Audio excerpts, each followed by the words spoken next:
Floor show. We've got Thomas H. Lee Partners co-CEO, Scott Sperling, and Euro-Pacific Asset Management Chief Economist and Market Strategist, Peter Schiff. Peter, I want to start with you on the gold story because we saw fresh highs being hit throughout the news conference from Jay Powell. What do you make of those moves?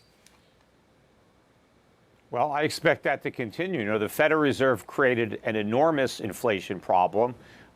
Current monetary policy is still way too loose. They aborted the hiking prematurely. Rates need to be a lot higher than they are right now. And look, the economy is weak. I think we're in recession. I think we've been in a recession for quite some time. That's why Donald Trump was elected president. But unfortunately, that recession is going to have to get a lot worse to put the inflation genie that the Fed deliberately released back in that bottle. But it's not going to happen. You know, Powell was lying when he said that long-term inflation expectations remain anchored at 2%. I think last week we got the March consumer sentiment, which showed that a 5-year inflation expectation spiked to 3.9. That's the highest in over 30 years. And consumers are wrong because inflation is going to be a lot higher than 3.9% on average over the next 5 years. And you know, look, if you do see these tariffs really go through, and on a positive, I guess that gives businesses uncertainty. On a negative, that, Scott, can be a real tough effect on the U.S. economy. You know, we went into this year, Scott, kind of on the assumption that the president was using tariffs as a negotiating tool, but not so much anymore. He's been very clear. Yeah, I think it's more than that. Yeah, go ahead. Yes. No, I think it's more than that. And I think that there are a couple of reasons for that. You know, obviously, he's been using it to negotiate or renegotiate agreements that already exist. We have a second layer, though, which is the reciprocal tariffs, which is to say whatever someone else is doing, we should do the same thing. Either way, that will raise the tariff.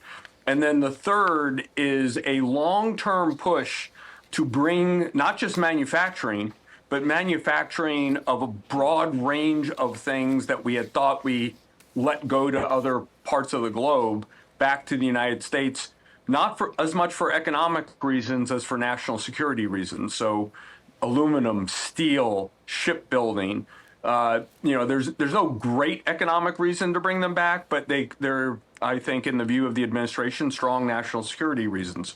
So those forces may be stronger than the original thought, as you noted, which is, oh, they're never going to be real because it's just going to be part of a negotiation. So I think we have that to look at.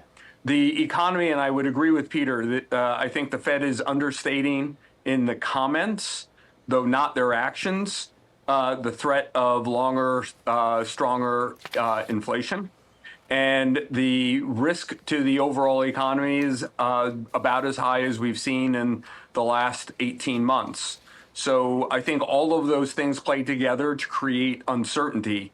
If you don't know what your input costs are going to be because you need something that may be subject to a significant tariff, then it's very hard for you to decide what to invest in or what you may want to buy if you're looking at an acquisition as a company. Yeah. So all of these things will work together to potentially slow the economy. And I also think Peter is right. Most of the friends I have who are CEOs of industrial or manufacturing companies will say that we're already in a recession or we have been in a recession for the last 24 to 36 months. That's interesting. So I think there's a lot out there.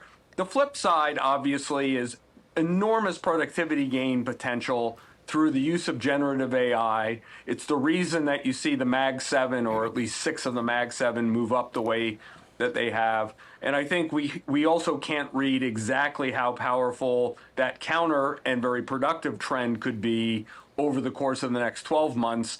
But I think over the course of 24 to 36 months, it's going to be an incredibly powerful force. Right.